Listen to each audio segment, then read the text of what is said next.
Welcome back to Awesome Radio 1069 WBISLP. So, we are back, and thank you so much for being with us every day and all day, as I said in our first introduction before that song. And we played the song, Reginald, because we had some technical difficulties going on over here, right?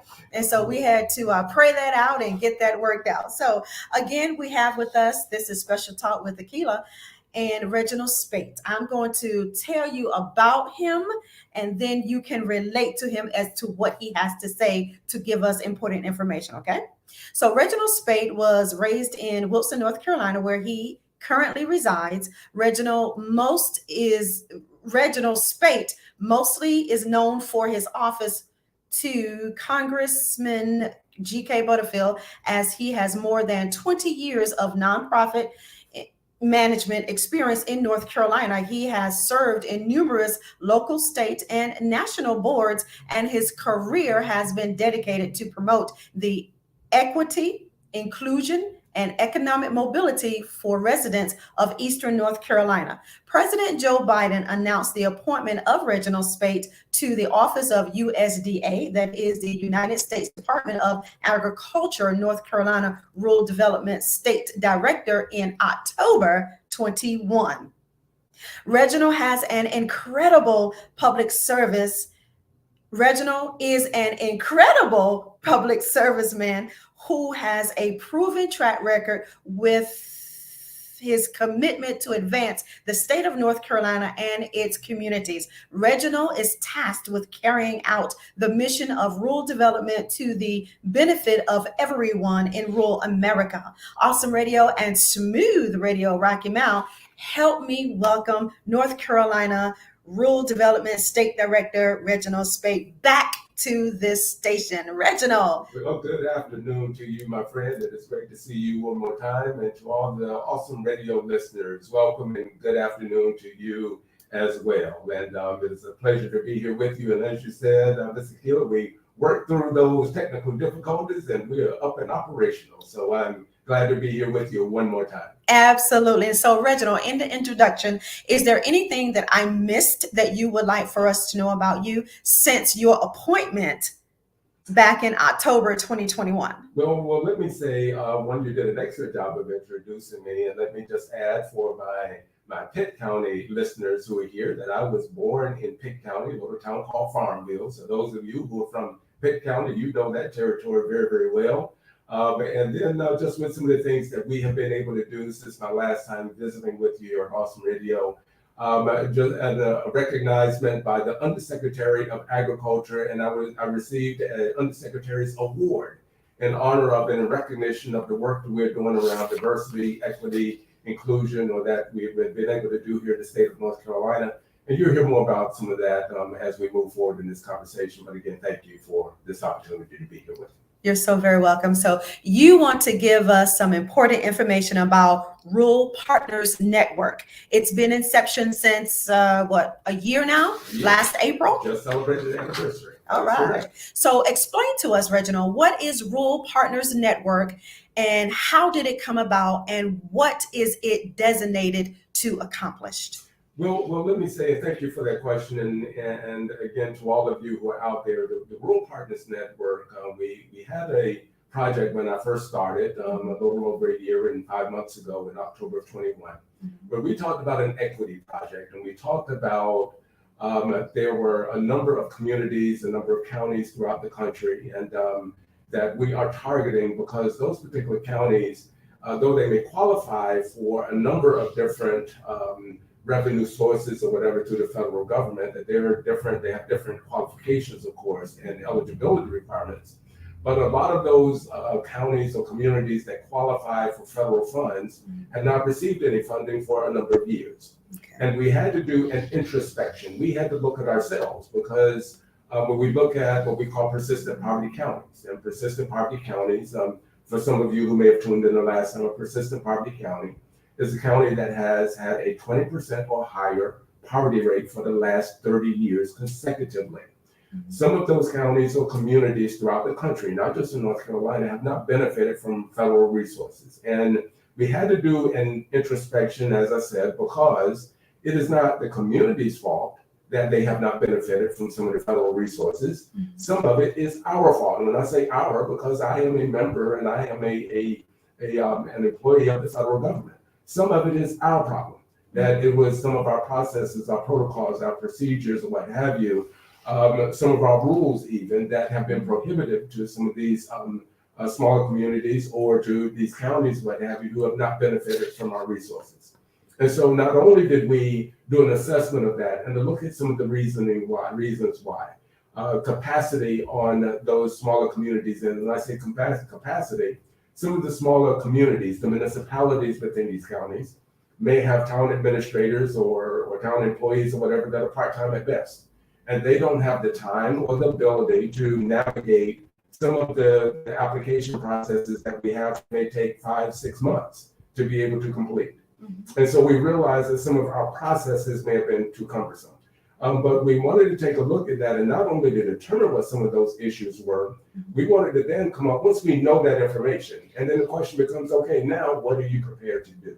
Mm-hmm. And what we decided to do, and this administration decided to do, was to come up with a process so that we can have intentional investments in some of these communities. And there are a number of pieces that's associated with this particular effort. One, we have what we call community liaisons that we hire.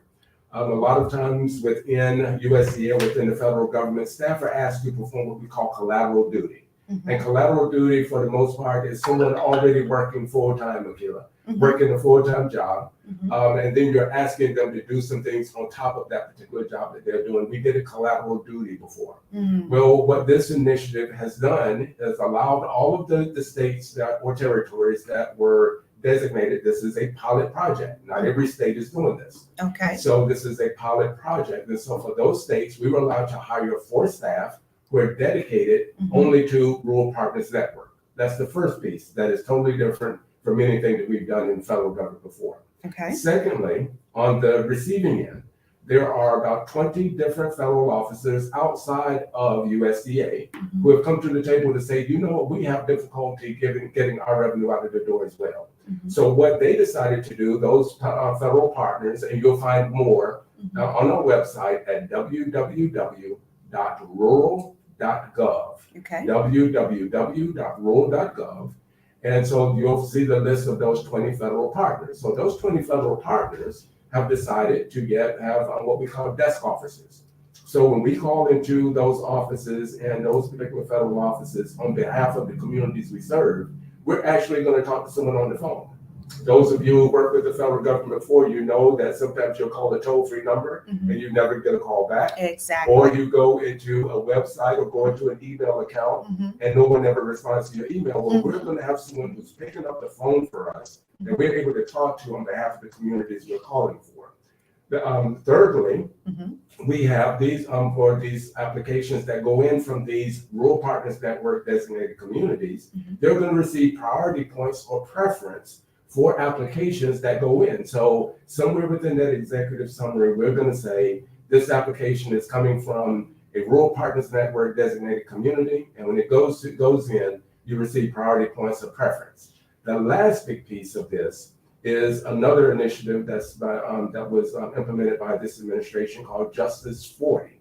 And what Justice 40 is, each federal government office has as its goal is to get 40% of their revenue out of the door to some of these underserved or unserved communities that have not been able to target or being able to access federal resources in the past.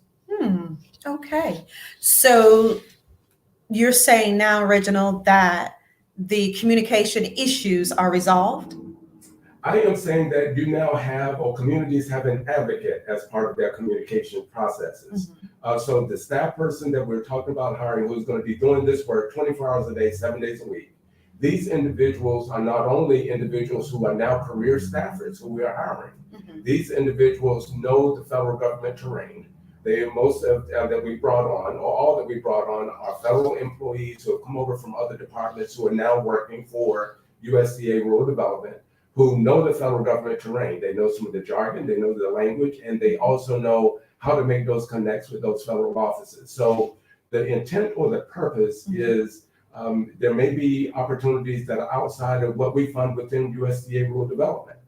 Some of you may remember that our portfolio is very expansive, but we're not the begin all end all. So there may be some things that fall outside of the USDA rural development portfolio that may fall into another congressional federal office. And if it falls in that federal office, we'll have staff in place now that will open that line of communications for those communities so that we can help target those resources to mobilize them to get to the community. What type of background does your staff have now, and or the staff that you will hire, and I'm hoping somebody's hearing me, will hire, what type of background will these people need to benefit this effort? Well, as I mentioned, the individuals that we have brought on thus far are individuals who have a background in federal government and some within rural development who were looking for a particular promotion, a particular change of job or what have you. And the reason why I say that, and I will finish the rest of that conversation, the reason why I say that is that we certainly want individuals who understand kind of the way federal government works. And though federal government is not an all-inclusive conversation, we may be working with private foundations as well for these conversations or this revenue that we're trying to target. Well, we certainly want individuals who understand that there are certain processes or protocols that we use, not only within rural development, but in federal government, that is a likeness of processes and protocols that we use. But I will tell you, Akela, when we're talking about rural areas, and I've already talked about my living in Wilson, being born in Pitt County, and I spent 15 years of my life not too far from here over in Martin County, working in programs. Being a country boy, I understand the value of face-to-face conversation.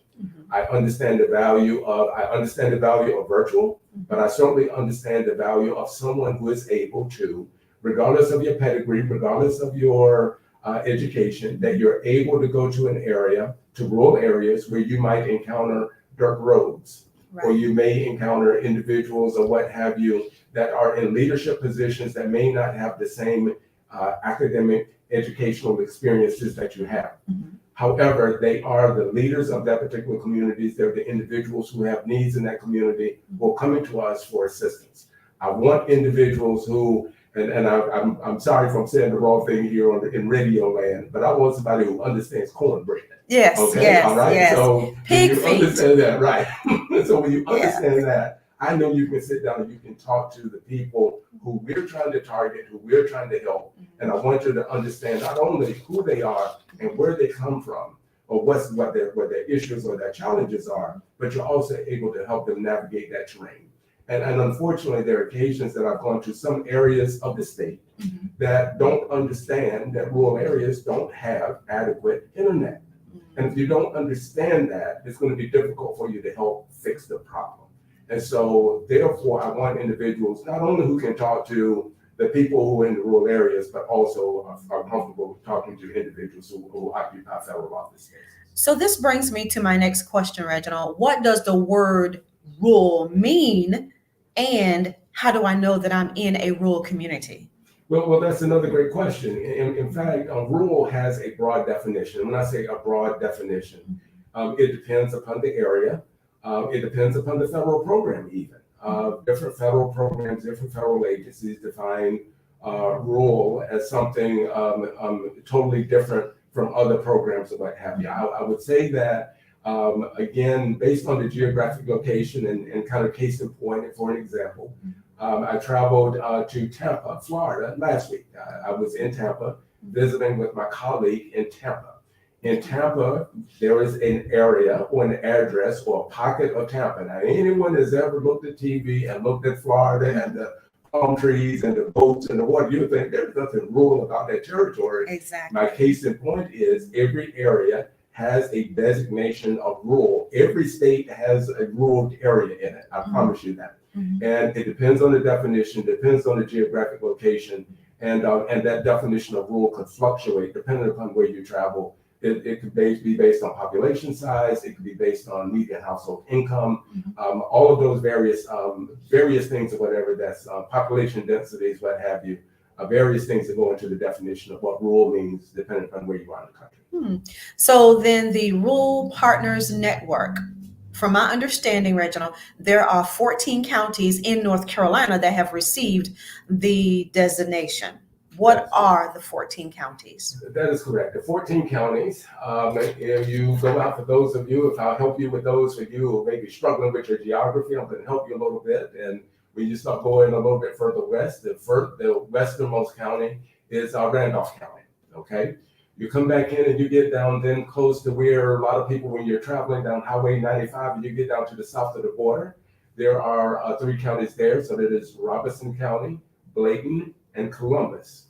Coming back, and if you start traveling then down Highway 95 and you travel north, you'll get to Johnston County. And when I say Johnston County, now there's some people sometimes are thrown off that Johnston is one of the counties. I'm not talking about Smithfield. I'm not talking about Clayton.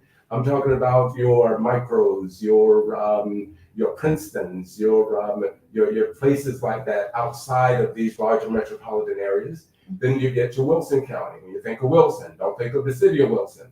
Think of your Elm Cities, your Stettonsburg, your Saratogas, your Lucamas, your Black Creeks. That's Wilson County. And then Nash County, Edgecombe County is also there. Continuing traveling north up 95, you get to Halifax and you get to Northampton. And then if you would go back and you start traveling east, you have Bertie, Martin, Washington, and Terrell. And those are the 14 counties in the state of North Carolina that have the Rural Partners Network designation. Now, I did not hear you say Pitt County. Pitt County is not considered to be, is not in the Rural Partners Network, and you are absolutely right about that. And I'm not trying to start an uproar while I'm down here, but while I'm here in Pitt County. If you recall, I think the last time that I was here, I had mentioned persistent poverty counties and the fact that Pitt County at the 2010 census was a persistent poverty county. Again, not because of Greenville, not because of Winterville, but because of your Bethels, your Fountains, your Falklands, your Stokes, your Griftons. Okay. That's the reason why Pitt County was a persistent poverty county in 2010. In 2020, Pitt County is no longer a persistent poverty county. Is that right? That is a fact. Okay. So then what did we do to take us out of that equation? Well, let me say to you that a lot of that is just your local leadership. They have done an excellent job and have done a great job. You don't have to go too far to travel around Greenville to see that Greenville is a thriving area. Okay. And what happens is, and I will say this, that there are occasions that a larger metropolitan area or larger urban area, like a Pitt County, because of the individuals that occupy the territory, that median household income can possibly throw the income of the median household income off for the entire county, simply because of the level of wealth or the level of incomes or whatever that's within a Winterville, within a Greenville. It can throw the entire median household income off entirely for the whole county, depending upon the rest of the county. I can tell you, and I'm not going to call the name of the particular location, that there are only probably about 75 people who live there, but there are a couple of multimillionaires that live within the territory. Therefore, their median household income is thrown off from being qualified for a lot of federal government assistance simply because of the individuals that live there that throw off the median household income for the entire community. And did you say this is in Pitt County? No, this is not in Pitt County. Oh. I said I'm not going to say where it is. Oh, okay. Okay. Yes, indeed. But no, this is not in Pitt County. This is in the state of North Carolina. I don't want to offend anyone, but those are the different things that we do not have measures within the federal government to have those offsets. How do we do offsets for those extenuating circumstances that right this moment, we as the federal government, we're not nimble enough. And as me talking, I'm talking about it myself. We're not nimble enough to be able to not understand it, but to be able to modify our rules quick enough to be able to accommodate those extenuating circumstances. Now, you mentioned that this is a pilot, the Rural Partners Network. Now, what ways of measuring the effectiveness of this pilot do you have in place? Well, let me say that for any pilot program, you're kind of creating the process as you're moving it. You know, I say that we're kind of building the plane while we're flying it. So with pilot programs, the rules, the regulations aren't very strenuous right this moment, or or they're pretty broad, that they're going to be more defined as we move through the process. So that's one of the reasons I like pilot programs, that gives us, you can't really make an awful lot of mistakes. Mm-hmm. The mistakes that you make are learning process, not only for yourself, but also for those individuals who are going to be coming after you. Mm-hmm. So I will say that as a pilot program, and as it is with the success of this, we're measuring the success by the amount of revenue that we actually acquire mm-hmm. and that we actually mobilize to get to communities. And so I have been clear with the staff that we've brought on thus far that I'm not interested in how much revenue you identify. Anyone can identify the revenue. Anyone can find it, know that it exists. Grant opportunities come out all the time. Funding opportunities come out all the time. Mm-hmm. They're not hard to find. It is difficult to mobilize them, to get them to the areas that is designed to serve. And so the measurement for all the staff who are hired, they're clear. The measurement of their success is not only their engagement communities, not only their engagement with the federal government, but mobilizing resources to get to the community so that we can change the dynamics of that community as it relates to community and economic development. Now, for the staff, Reginald, that you will be hiring, I hope someone is listening, will be hiring. Yes. What type of knowledge, skill set will I need in order to apply for this? Well, first of all, let me say that the jobs will be listed at the USA Jobs. U as in Uncle, S as in Sam, A as America. Jobs, USA Jobs is where you will find this listed. When you go into that particular website, USA Jobs, it's going to ask you for either a particular state. Make sure you put in North Carolina, because there are 10 other states and territories that are participating, 11 other states and territories throughout the country that are Rural Partners Network designated states or territories. Mm-hmm. Within those states or territories, they have their counties. So make sure you specifically say North Carolina. Okay. The position is called a Community Development Specialist Liaison. A Community Development Specialist Liaison. That is the title of the position, okay?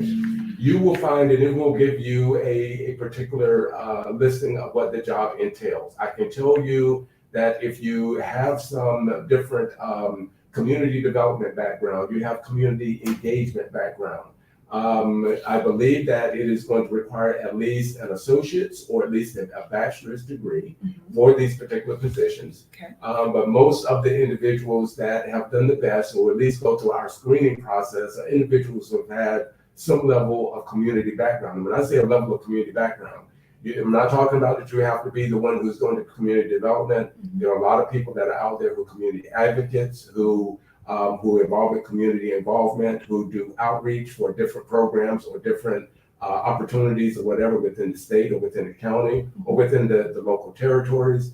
Those are the individuals who are already used to navigating certain territory, being in certain communities, and understanding who's in the community, who to talk to, and how to go and find the people to be able to bring them together to have either community meetings or to talk to individual nonprofits, what have you. So at least an associate's or a bachelor's degree. Yes. And USA Jobs, is that .com, .org, .gov? If you just Google USA Jobs, it will come up. Oh, okay. Okay. Yes. All right. And so the position is Community Development Specialist Liaison. That is correct. That's the description that they need to look for. That is correct. That is correct. And I will say, even beyond Rural Partners Network, if you're interested in coming to work for USDA Rural Development, you will also find our regular jobs listed there as well. So even beyond Rural Partners Network, there are opportunities within rural development for hiring. Now, I will say at this moment, beyond Rural Partners Network, we have a hiring pause, but you can at least see the jobs that are out there that will become available. Won't stop you from applying for them, but it may be a little bit of a delay before you're contacted for those jobs outside of Rural Partners Network that you see that may be open.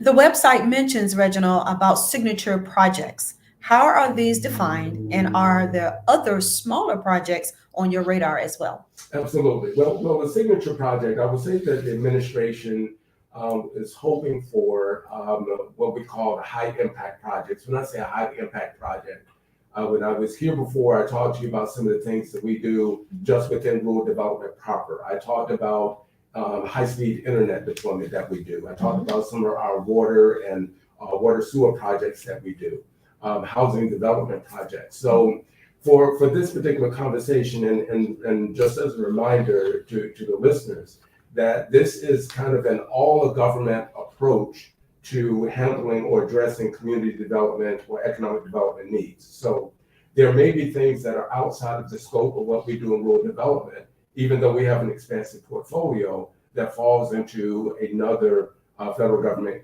category. So for example, and then I will specifically explain the signature project. For example, there are areas within the state that we work in, that Rural Partners Network territory, that they have a significant challenge with flooding issues. That when it rains, and this does not have to be a natural disaster type of rain.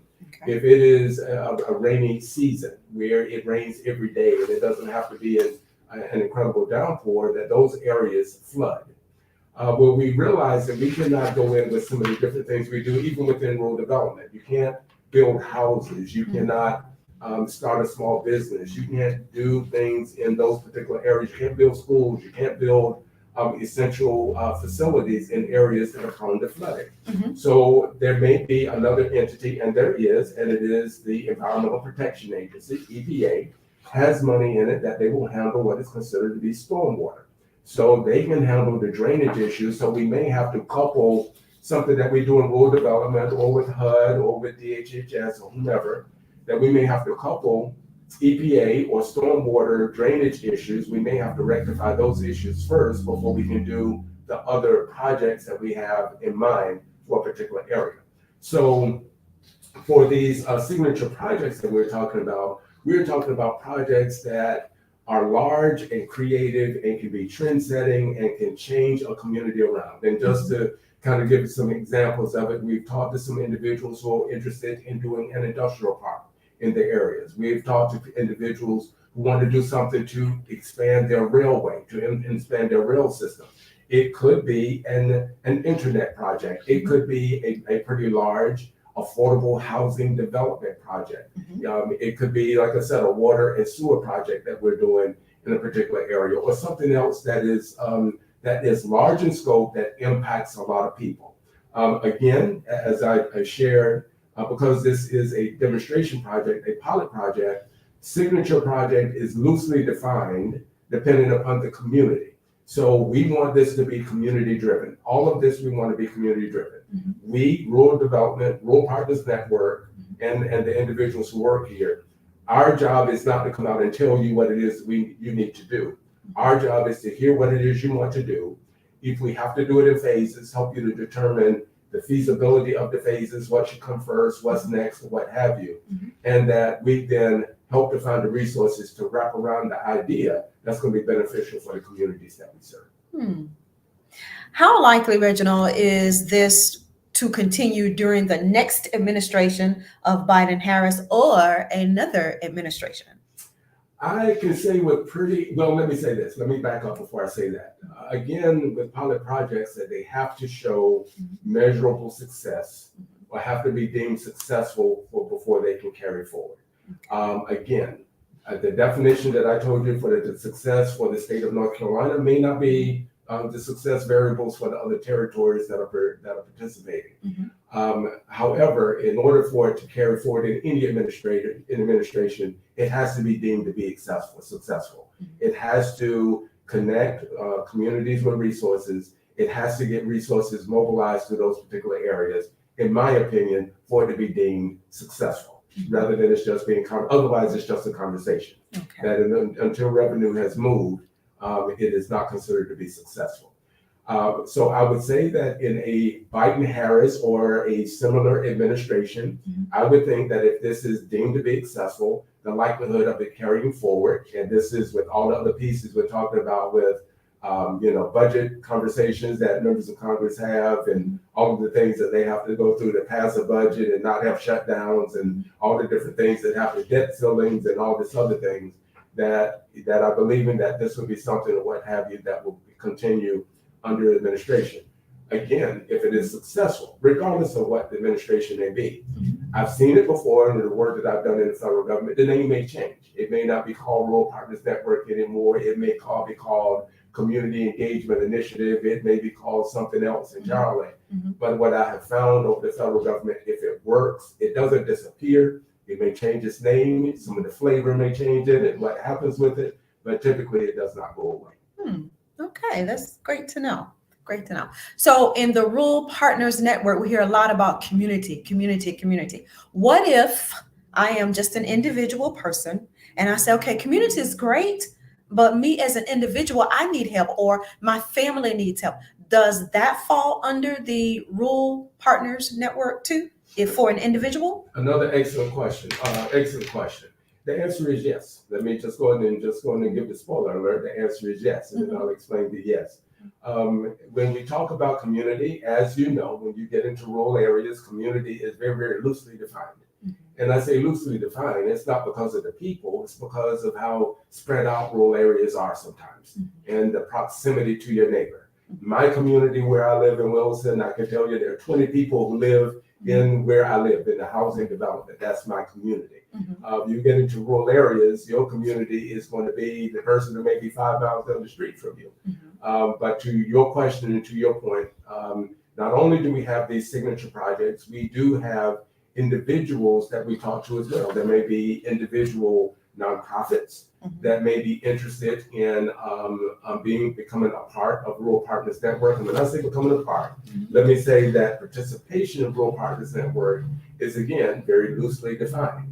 Once the county becomes eligible, once the county is eligible for Rural Partners Network, technically any and every person within that county has the possibility of submitting an eligible project towards Rural Partners Network. Our job is to go down to what I consider to be the smallest detail. So if it's a homeowner, there are programs that benefit homeowners. So such as rehabilitation programs, programs that can do handicap accessibility, that can remove health and safety issues relative to plumbing or electrical, what have you. That individual homeowner, can they benefit from Rural Partners Network? The answer is absolutely. If there is a nonprofit that is there in those particular counties that is interested in either expanding their nonprofit, doing different things in their nonprofit, finding additional revenue to be able to expand the capacity of their nonprofit. If they're into housing development and want to go into housing rehabilitation, if they're doing some things in mental health counseling and they want to get into substance abuse, is there something out there? Will there be opportunities out there for those nonprofits? Absolutely. So when we talk about community, it does not have to be local government driven. It does not have to be municipality driven. It does not have to be county driven. There literally can be multiple projects happening in the same space, in the same county, and different individuals orchestrating whatever that project may be. So that is an excellent question. So the answer is yes. Okay. But it is all contingent on whether that county is eligible for the Rural Partners Network. That is correct. That is correct. And those are the counties that I named earlier. Okay. Correct. So then again, this includes healthcare, homeowners, individual people, veterans, Yes. Absolutely. women in business. Absolutely. Absolutely. Okay. It does. Absolutely it does. Yes, indeed. And a question that comes up from time to time, and I will cover it now. You mentioned it before. You said that Pitt County is not of the Rural Partners Network, and no, unfortunately, Pitt County does not have that Rural Partners Network designation. The question that I hear a lot in my travels, especially as I travel western part of the state, is, well, how can another county become associated with, affiliated with, or receive this particular designation? How does that happen? How can that happen? And I will say to you that there are a few challenges with that. And the challenges are, I'm sorry, do we need to pause for a moment? No, pause? Okay, we're good. Sorry, forgive me. And so some of the challenges with that, the designated counties or communities that we have right this moment, that they may have some relationships that they're working with counties that are not part of the Rural Partners Network. And I'm just going to give an example. I don't know if this is a true example or not. Okay. For example, if Edgecombe County may be doing some work with maybe Bethel or Belvoir, the Belvoir community. Edgecombe County, a Pine Tops, a Macclesfield that's in that particular area, Tarboro even, that abuts another territory that's just across the county line. They may have a partnership where they're working together. Say a Tarboro and a Bethel may be doing some things together. They have a partnership together. Okay. We will be able to work with Bethel because of that partnership with Tarboro. Okay. Even without that designation. And so Bethel is in Pitt County, That's correct. which is not designated. Correct. But Tarboro is because it's in Edgecombe County, and correct. it is designated. That is correct. Okay. That is correct. So we do not, and again, because it's so loosely defined right this moment, we do realize that there are partnerships like that. And I just put that out as an example. I know that there are some counties that we work with in the southern part of this region that we talked about that have partnerships with other counties outside of the Rural Partners Network counties. Okay. We're not asking that those partnerships dissolve, continue to work on those partnerships, but those counties then can benefit possibly from revenue because of those counties that are part of Rural Partners Network, just to expand the partnerships that they already have. And so that's one way that a county that is not a Rural Partners Network county can participate or benefit from the designation and possibly benefit from getting revenue. Now, Bethel, in that same example, Bethel as a Pitt County municipality would not be able to benefit on its own, but they could benefit. They're partnering with Edgecombe County. The challenge that we have, and there is another way, these counties that I've already shared with you, if they as a group of counties, and when I say a group of counties, I kind of name them as a group. Yes. So if those groups of counties, if a Martin, Bertie, Washington, Terrell decided that they wanted to bring in Hertford County. Hertford County has a lot of partnerships that goes on right now with Bertie County. Those 4 counties that are part of that community network is what we call them. If that community network comes together, and similar to what you do in any other democratic process, if the leadership or the individuals who are already participating say, yes, we agree that Hertford should be included, Hertford can then become a designated Rural Partners Network county because the community network has made that decision to bring them into the fold. But if they do not make that determination to do that, it still will require that type of partnership that already exists. And then Hertford County can benefit because of a Bertie, because of a Martin, because of a Washington or Terrell. Okay. So then going back to the previous one, the example of Tarboro and Bethel. Yes. They are budding counties. Yes. So then does that mean Simpson is not a budding county with Tarboro, so Simpson can't be a part of that because it doesn't touch? Is that right? Not necessarily. That won't necessarily be the case. If there are partnerships that expand, I only talked about those because they were budding. But if a Tarboro says we're doing something with the Grifton, if we're doing something, there was a project that we're working on with Grifton, it's something that we just did and that we just worked on. Is it possible for Grifton to benefit? Grifton could benefit because of Tarboro. So if Tarboro would have to be the lead entity, it would have to be the lead organization, whoever it was in Tarboro, if it's a nonprofit, if it's an individual, if it's a municipality. If they say, yes, we are doing this project, but we're working with Grifton, then Tarboro would have to be the lead entity that the application that goes in would have to be Tarboro being the lead entity. It just happens to also benefit of Grifton. Where can we go to get more information? Just that particular website, www.rural.gov. And once again, a lot of the things that you are hearing or that you'll read, you won't see a lot of expanded detail of some of the things that I'm talking about. Again, that's kind of the nature of a pilot project. There are a lot of remember, websites are updated kind of at the speed of change, and but change happens really, really rapidly in pilot projects. And so because of that, there are things and whatever that you won't see on the website that I'm mentioning to you now, because these are things that we've had to learn as we're trying to roll out just the program and the project in and of itself. And so there are conversations that we have, and then we talk to our national office, because there is a Rural Partners Network national office in Washington, D.C. And they're the ones who are the keeper of the website, that of the www.rural.gov. And as different things come in from across the country for these participating states and territories, they're either updating this website, or they're trying to figure out what's the precedence that it sets before it becomes a quote unquote rule, process, procedure, what have you. So part of the good thing of a pilot project, a lot of things that I have shared with you, some of the things are etched in stone. The community liaisons, the desk officers, the priority points, the preference, and the Justice 40. Those are etched in stone. Those are four given components of the Rural Partners Network. Other components of it are not as well defined because we're defining it as we go. So once again, when you go to www.rural.gov, you may or may not see this information, but you certainly can contact me, and I can certainly talk to anyone who is interested in Rural Partners Network. And I did this the last time, and I'm going to do it again today. Did your phone blow up?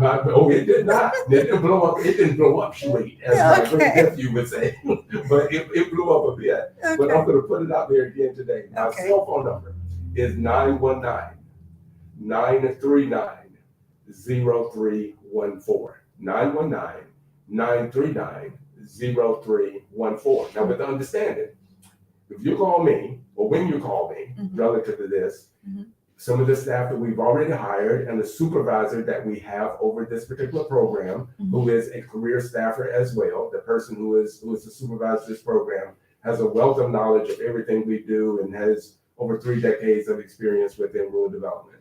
When you call me, don't be surprised now if I send you to them, because they're the ones who are doing the work every day. And you may call about a specific issue, or you may even have a specific interest in how do you tap into the resources. I want to connect you with the people who are going to be working with you on a day-to-day basis, because our time is going short in this administration. Now, again, it's a possibility that it could be extended, but time is going short in this administration. And as I tell people in all my different presentations, we need to get it while the getting is good. Okay? And at least we know that the getting is good right this moment, and we need to get it while the getting is good. All right. So I'm glad you had given your phone number, because my next question would have been that if I'm in a rural area and if I'm already having internet issues, I can't go to that www.rural.gov. So I need to call someone. So that's great that you had given your number, 919-939-0314. And please understand, our listening audience, Rocky Mount and in Pitt County, that you may be handed off to someone else who is very knowledgeable. And Reginald may not handle your case personally, but he is the overseer. And so he will know exactly what's going on. Is that correct? That is correct. That is correct. But I will say that this has been very well received. We have had a lot of meetings in these counties, not only at the county level, but at the municipality level, been talking to farmers markets and nonprofits and churches and different places where we're going to have these conversations and what have you.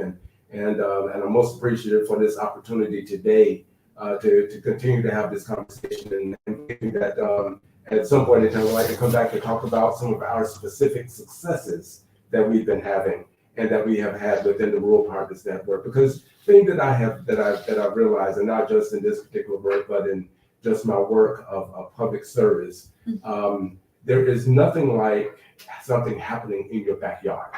There is nothing like happening right there in your community. You know how it happened, why it happened, and the motivation and the effort behind the happening. And especially in rural areas where, and I'll be honest, a lot of people are starting to give up hope about a change where they live. I have been, I won't say amazed by, because I've spent most of my work working in rural areas, but what I have defined and what I call the normalization of abnormalities. And the lack of clean drinking water, something that is a basic, or something of the things or whatever that a lot of us take for granted.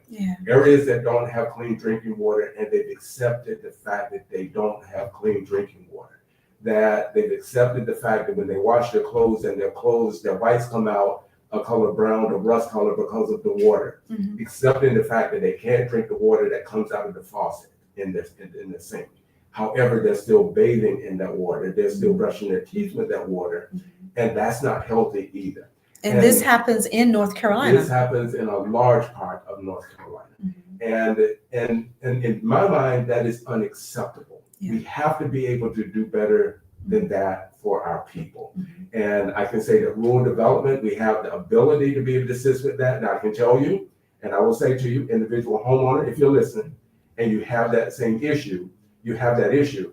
I'm not able to come to fix the issue right there at your house, but this is a larger water system or wastewater system that we have to work with the county to be able to coordinate it. All of those things have to be coordinated. Engineering designs, environmental assessments, architectural things, because this is water that you're consuming. Right. And it is not something that you as an individual need to do. Someone who's a professional needs to do these things. So we work with the professionals to be able to get these things done. And so what I'm excited about this particular issue, the intentional effort to change communities and to change communities for the better. And when I say an intentional effort, intentional revenue, not just coming out to have meetings, not just to hear, to collect needs assessments and to do different assessments or whatever in communities and what have you, but to hear those particular things and then to figure out what we can do, again, while the getting is good, to wrap resources around the needs that we hear about. I'm not going to tell you that we're going to be able to do everything,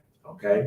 I have told people before, and forgive me if I'm speaking out of turn, but I liken it to when I grew up during Christmas with the Christmas wish book. Sears used to put out a Christmas catalog back in the day, and so did J.C. Penney. And I'm dating myself now. You see this gray hair, I know what I'm talking about. So Sears and say J.C. Penney used to put out this Christmas wish book, and everything was in there from toys to tractors to clothes to all other kinds of things and whatever that was in there.